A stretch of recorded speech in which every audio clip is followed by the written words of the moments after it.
Magandang gabi ulit mga bossing. Okay, meron ulit naglalaro ano. Ayan, yung formation na yan, ang titira dyan yung puti. Ito ay laro ni si yung Ngongoy Mabini saka ni Denden Rizal. Hindi ko lang alam sa kanila kung sino yon, si Denden o si Ngongoy sa kanilang dalawa. Basta dito ang titira ay ang puti. Yan, sa pormadang yan, puti ang titira. Meron ako dito nakitang malalim na tira ng puti. Panoorin natin mga bossing. Yan o. So nag-iisip na siya dito ng kanyang ititira. Mag-A3 ba siya o mag 10-6 or 10-5? Namimili eh. Yan. Tingnan natin kung ano ititira.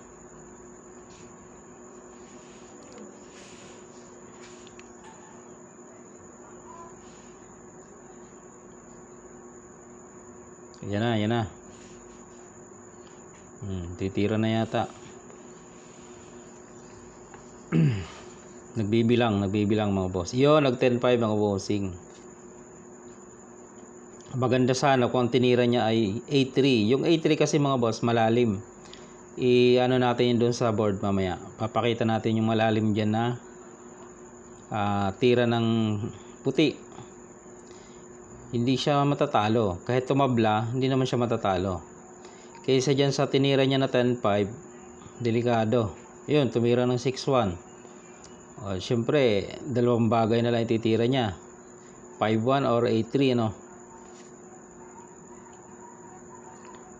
O, yan. Ayun, nag 5-1. O, di syempre itong pula, aatakin sa gitna. O, no choice siya kundi takpan, di ba? Yun ang kanyang napili, takpan.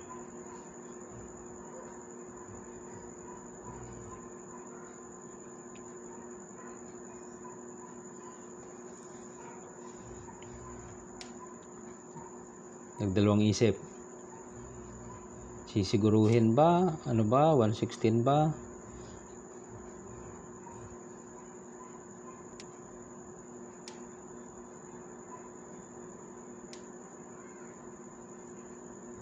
Ayun. O, di tinakpan. Yun. Yari. Pasok sa kanyang gusto. Kakain pa. Kakain pa puti. Yan. Kain pula. Kain puti. Kain ng pula. Nako. Dadama na itong pula mga bossing. So, kitang-kita na matatalo ang white. Kasi dadama na. Isang step na lang. Ang ganda pa ng posisyon ng pula. Real position, nasa gitna. Yun. O, yan. Idadaman na yan eh. Pag dumama, ayos na.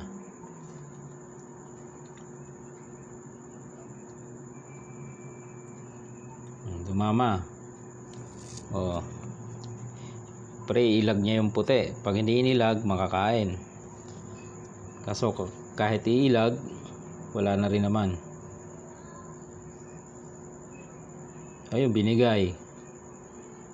Binigay na lang. Kain, syempre. Binigay. Ay, kahit saan naman kumain, no? Talo pa rin. Wala. Surrender. Okay. So, i-discuss natin doon sa board yung sinasabi ko na pwedeng tumabla pa o pwede pa ring manalo ang puti. Basta magkakamali ang pula. Okay. Okay mga boss, ito yung position sa napanood nating video. Ito yung position ng kanilang laban. So ang titira dito ay ang puti. Kaya lang ang tinira ng puti, dito siya tumira Kaya siya natalo. Pumunta dito, pumunta diyan. Naunahan siya sa gitna, tinakpan niya. Kaya ang ginawa, pinakain, ayun, nado na. Kain. Dito siya titira, dumama. Binigay, ibinigay, wala na rin. Talo na rin, di ba? So, balikan natin sa position. Kasi sinabi ko kanina na may tirang malalim ang puti. Hindi naman siya matatalo. Tumabla man, hindi siya matatalo. Okay? So, dito, ang tinira nung puti, ito. Hindi yan. Dito tayo titira sa A3. Yan, oh. Pag tumira dyan ang itim, alam mo na, bigay mo na yan. Para butas, di ba? Oh, dama ka dun. Oh. Pag dinama niya to, dito ka lang, ayun, hindi makaalis yung dama. Di ba? Hindi siya makaalis eh. Pag tumira ng iba, ibibigay lang, matatalo. Pag nag-sacrifice naman, halimbawa dito, kain ka, dito siya, lamang ang white, mga bossing. Okay, balik natin. Siyempre, hindi yan titira doon kasi pag tumira siya dyan, di ba? May subo. Kaya malamang, pag tumira ka dito, ito talaga ititira niya. Yan. O, dito na yung malalim na tirang sinasabi ko. Kasi pag tumira ka dito dito or dito, papasok pa rin siya dito. Di, ganun din ang mangyayari. Kaya pag tira niya dyan, ito yung malalim na tira, mga bossing. Papakain mo to. Papakain mo to. Ito, papakain mo. Dalawa, sacrifice ka dyan. Tapos pakain mo ulit dalawa. Okay, tapos pakain mo to. Kakain siya, kain ka tatlo, yun o, nadung ka.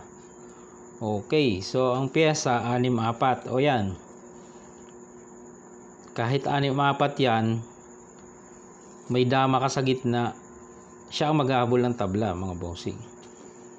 Okay, yan ang sinasabi natin. Baka pag nagkamali pa ng pagdala yung black dito, maaaring matalo, no? Saan titira ang itim dyan? Halimbawa dyan siya, yung dama,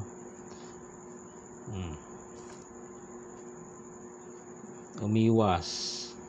Atake lang to dito eh. Dyan siya, pwede niya nang singitan yan eh. Okay. Ang ibig ko lang sabihin ay hindi ka naman katulad nung ginawa niya na natalo dito tumabla man, hindi ka matatalo. Kumbaga siya pa ang maghabol ng tabla kasi meron kang dama nasa gitna. Kokontrolin mo yung kanyang 4 na yan. Yung 4 niya, kokontrolin mo nitong isang dama. Ito namang dalawa dito, ito nang bahala dyan. Yan. May isa ka pa dito, di ba? Baka manalo ka pa. Yun lang, mga bossing, ang aking nakita sa kanilang laro. Alright, shout out po, Boss Sunny Tapia. Alright.